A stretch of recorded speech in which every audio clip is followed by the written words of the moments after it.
We are closing in on the NBA trade deadline, and all eyes are on two teams and two players, the Nets and James Harden, and the 76ers and Ben Simmons. The latest news today, according to ESPN, James Harden does want out of Brooklyn, but he's hesitant to demand a trade outright to the 76ers, fearing some backlash there. Meanwhile, the 76ers, they've been looking for a trade they deem worthy enough to send away Ben Simmons, but so far, nothing yet. Now, we're still waiting on that. Here has what's gone down so far today. A 4-team trade involving the Bucks, the Kings, the Pistons, and the Clippers, according to multiple reports. The Bucks are getting Serge Ibaka from the Clippers. Marvin Bagley is going from Sacramento to Detroit. In return, the Kings are getting Dante DiVincenzo from the Bucks, along with Josh Jackson, Trey Lyles. It has been a busy weekend for Sacramento, or busy week, I should say. Remember, they sent Tyrese Halliburton, Buddy Hield to the Pacers on Tuesday. Let's welcome in former NBA champ and Coach of the Year, Avery Johnson. Avery, I would like to remember everything I just read about this 4-team trade, but it's a lot. What stands out to you the most about this particular trade that just went down? Well, two things, Amanda. One, Marvin Bagley Jr. going to the Pistons. I think the Pistons are figuring out that this kid has a tremendous amount of potential. He just needs to hit the reset button. He's a very talented player. You know, he can play some 4. He can play some 3. He can play some 5. Things just didn't work out well for him at Sacramento. There was a lot of miscommunication with he and the old coach Luke Walton, new coach, management, his agents.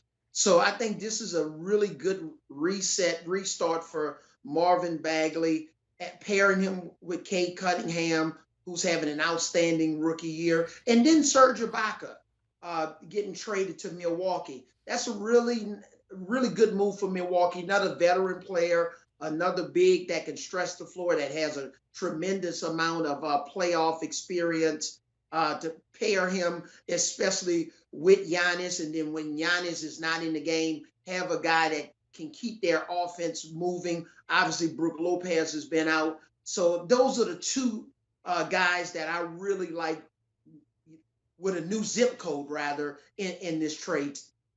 Avery, it's one of those times where we keep glancing at the clock to see how much time left the Nets and the 76ers have time to make something go down. Does it make sense, the most sense, to just go ahead, send James Harden to the 76ers, send Ben Simmons to the Nets? Is this something these teams should do?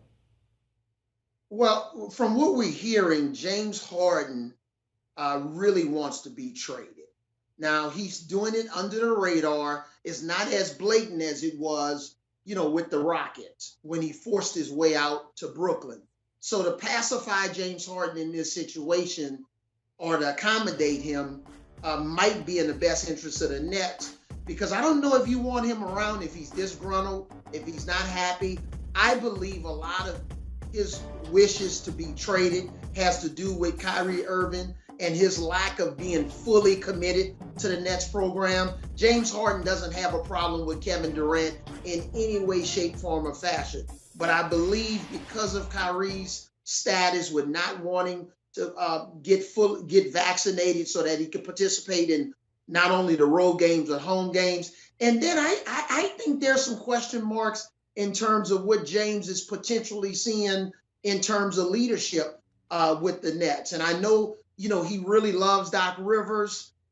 He would love to be paired with Joel Embiid. He would definitely be the ball dominant player on that team. So the Nets really got to take a chance right here on, if they don't move him, can they win a championship with him and risk James Harden being unhappy because he wasn't traded? Avery, we asked you about a team in the West to keep an eye on, and you said your answer is the Lakers. This has not been an ideal season for them. I feel like they've been below 500 more than they've been above it right now, sitting 9th in the West. What do the Lakers need to do here in the next hour or two? Well, the Lakers they're in a really problematic situation. They don't have a lot of trade assets, and the one they have, which is a future first-round pick, that's going to be when LeBron James is gone, and Anthony Davis is going to be a couple of years older, which he's been pretty much injury prone. Taylor Horton, they like him. I don't know if they want to include him in any trades. But this has been a debacle from the beginning. You know, you don't re-sign Alex Caruso. Now he's playing on arguably one of the best teams in the Eastern Conference with the Bulls. I don't know how many teams are going to line up to trade for Russell Westbrook. Maybe the Knicks, but with his salary, I don't know how many teams are willing to take that on. And he's in a decline. He's overprone. He's not shooting the ball well at all, and he's just not the same player. So I think the Lakers are in a really, really tough spot right now, and I think there are not many teams that's going to want to do the Lakers a favor. Their management and also GM LeBron James. Very surprised to hear you say that, Avery. Not surprised, actually. You mentioned the Knicks there, potentially Russell Westbrook. The Knicks have been linked to a couple players. They were linked to CJ McCollum for a while. Obviously, that didn't pan out. He went to the Pelicans. You love that deal. But when it comes to the Knicks, is there something they could still do to bolster this roster? Yeah, my suggestion to the Knicks, because I don't think they can do anything massive. They definitely need scoring help. I would call the Memphis Grizzlies and inquire about DeAnthony Milton. The young player from USC. He's playing much better. He had COVID 3 or 4 weeks ago, and now he's playing better. But he can score the basketball. He can play on the ball, off the ball, and he's also good defensively, which would fit in with Coach Tibbs' defensive philosophy. But that type of a player that's probably not going to take much in terms of maybe a second round pick and maybe, a player that's not making as much money to fit into his salary. I think calling the Memphis Grizzlies, they're very deep, Memphis, is even, with some of their starters still being out in the backcourt. So a guy like DeAnthony Milton, I think could be a steal for them if they make that phone call. Avery Johnson, we appreciate it. I'm sure we will talk to you very soon. Don't go too far. I know you're not. I know you're on standby today. We'll see if any of these deals do go down.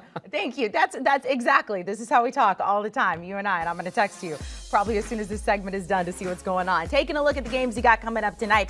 Speaking of James Harden and the Nets, they are in action tonight at the Wizards there. The Wizards are a 3-point home favorite. Of course, the Nets are on a 9-game losing streak. That is the longest active streak in the NBA right now. You also got the Bucks and the Suns.